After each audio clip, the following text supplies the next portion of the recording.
Kung tutuusin, hindi lang naman kaming mga kontraktor ang nakikinabang dito. Marami din sa inyo, mga politiko, ang nagpapataba ng bulsa sa pangungurakot. Ang totoo, may hati-hati yan mula sa pinakamataas hanggang sa mga nasa gilid lang ng sistema.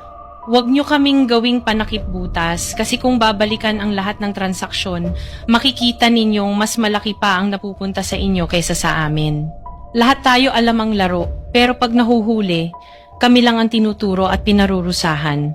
Kaya wag ninyong ipakita sa publiko na malinis kayo dahil sa bawat proyekto may kapalit na porsyento para sa inyong mga opisina.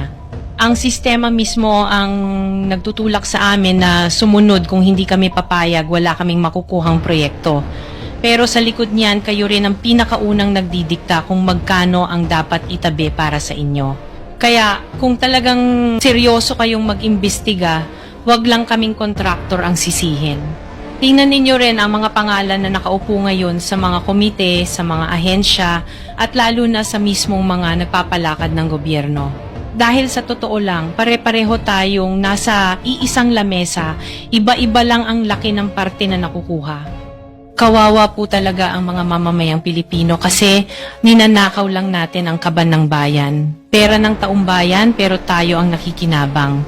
Hindi ba tayo nahiya? Ang mga mahihirap mas lalong naghihirap. Kaya tama na ang pangungurakot natin.